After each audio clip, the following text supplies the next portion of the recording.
Hello, this is Teresa Lansford, and today I will be sharing my synthesis presentation on the article When Students Miss School, the Role of Timing of Absenteeism on Students' Test Performance by Gottfried and Kirksey. When a study is performed, it can capture more effects than what we planned for or are using as the treatment. Fixed effects models account for the differences and variations both observed and unobserved in a study. It also addresses variables that exist in nested and hierarchical structures. This is done by controlling for confounding bias inherent in populations through the use of control variables. From a mathematical sense, it introduces more control variables into the formula so that the focus can be placed on a single level of the hierarchy.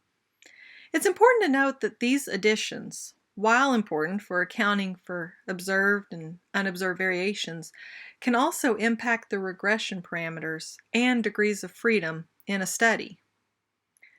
Fixed effects is a preferable model for a research design when one needs to account for the variables that are beyond our control, and that could have an impact on the results along with the treatment. If the study takes place in a nested or longitudinal hierarchical structure, fixed effects can help in drilling down to the level we want to study. There could be unobserved effects that impact the outcomes, making the study less replicable. OLS alone does not pick up on the outstanding variables that could be impacting the outcomes of a study. In this article, the authors asked, does the timing of absences link to the testing outcomes for students in elementary schools? And do these associations differ based on individual characteristics of students?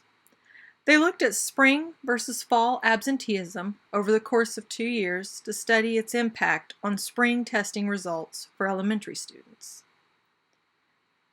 The authors studied 3rd through 5th graders from a small urban district in California that the students had been in the district for at least 2 years.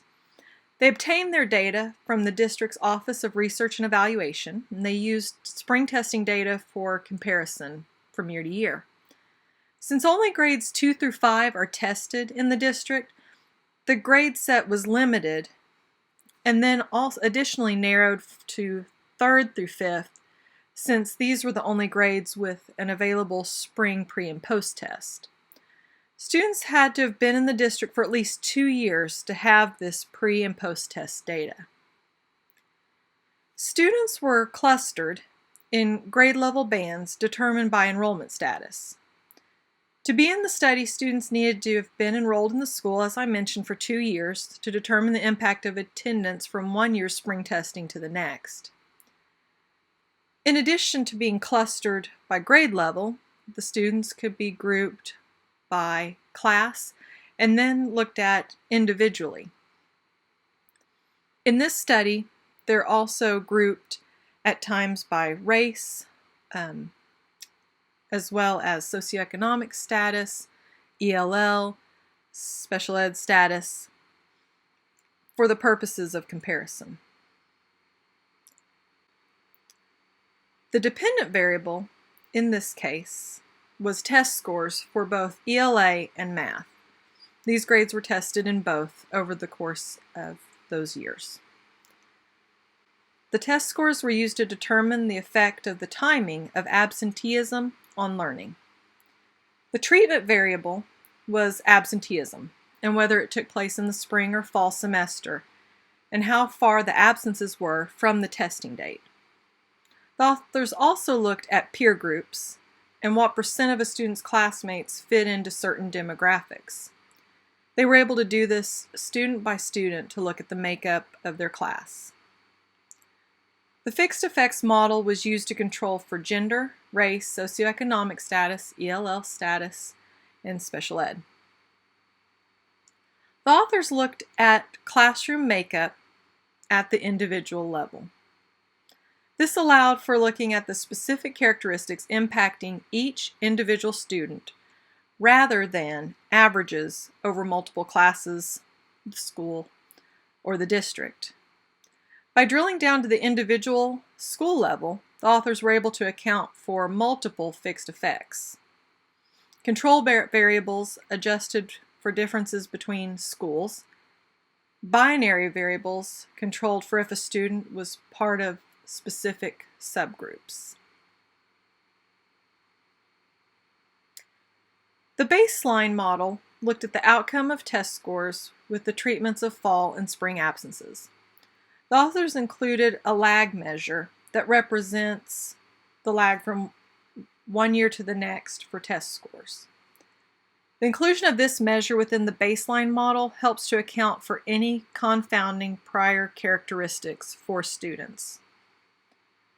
So lagged measures were new to me with this class, and I found that it can be important to include if there are concerns that confounding variables in the past could have had an effect on the outcome. So in this case, when considering spring testing, it makes sense to consider the influences of past characteristics. And so in the model where you see the second Y, that is where they're accounting for the changes that may have taken place from that first year to second. This model also includes student and classmate control variables.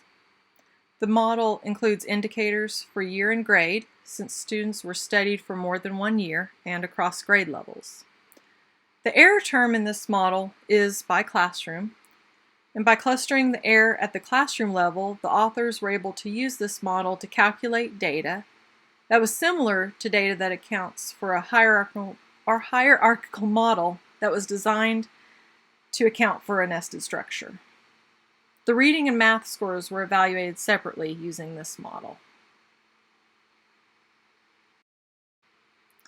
The authors used an OLS model with clustered errors at the classroom level rather than a hierarchical linear model because this sort of model requires fewer assumptions about the error than hierarchical linear modeling does.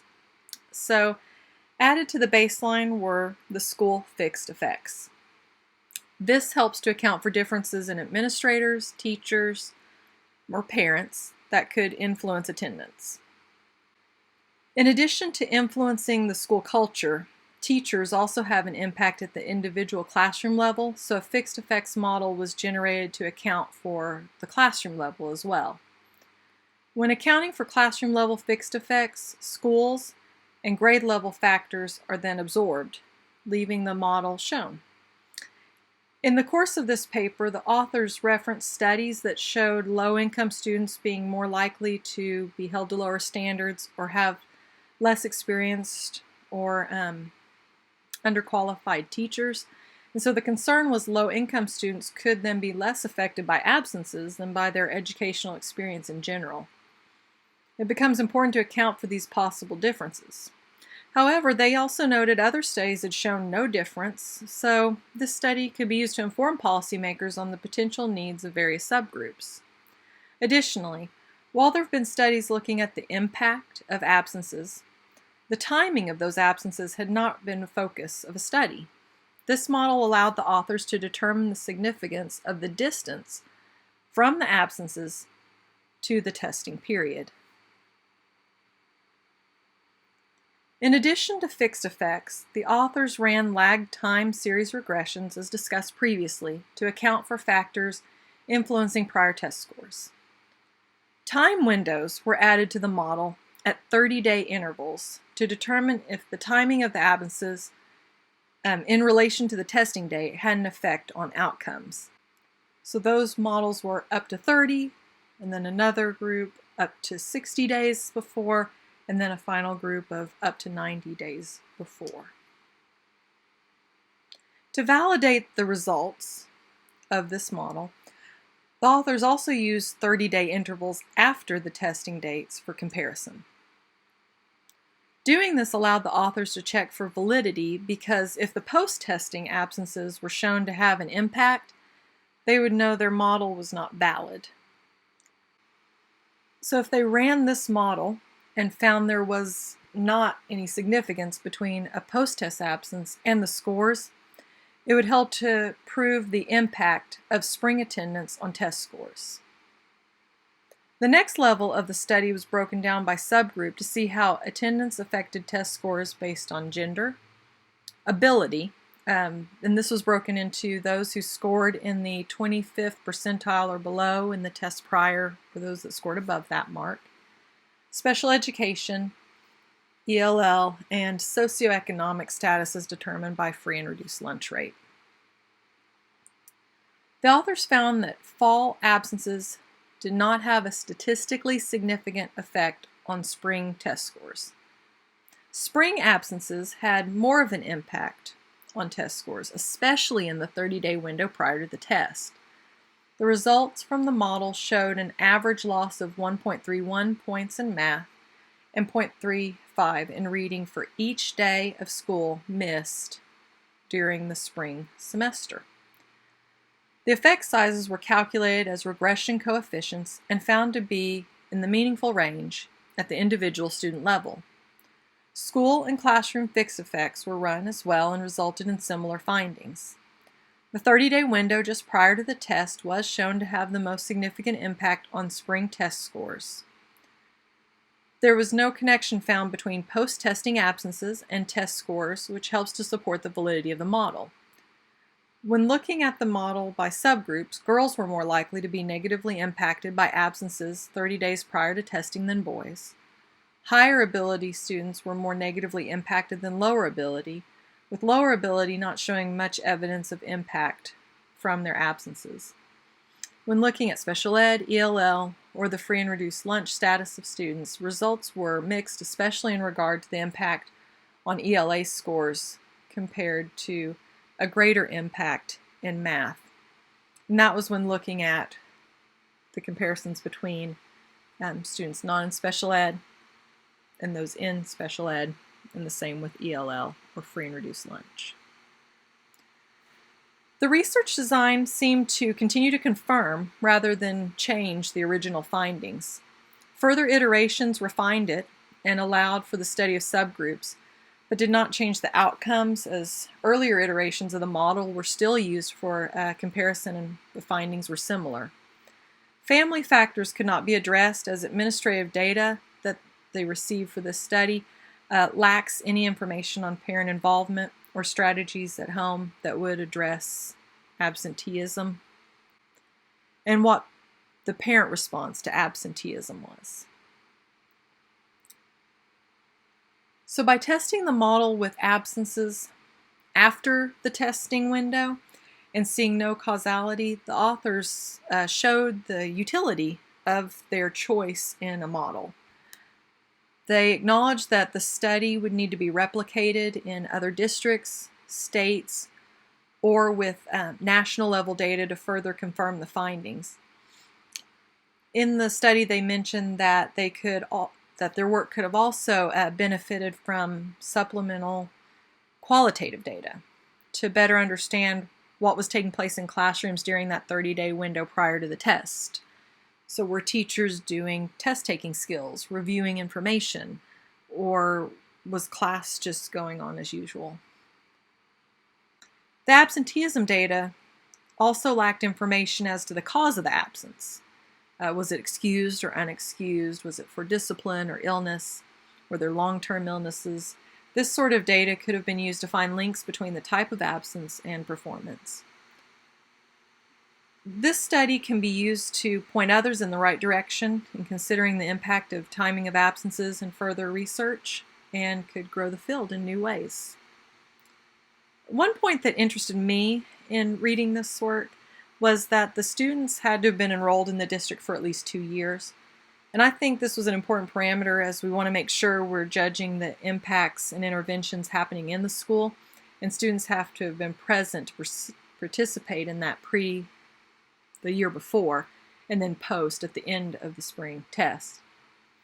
However, from my own experience working in title schools, as I began reading, I wondered if students with chronic absenteeism would also have a high level of transient between schools or districts, and wondered if excluding newer students would mean that they'd be missing some of those chronically absent students as well. However, for the purposes of this study, it made sense to include and exclude students as was determined by those parameters because 94% of the student population met those criteria. So it doesn't seem to be a factor in this case.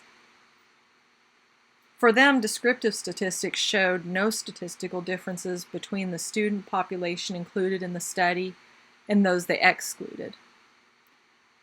The model used by these authors helps to determine if the timing of absences had an impact on test scores and which subgroups needed the most support by being able to use the model to limit bias.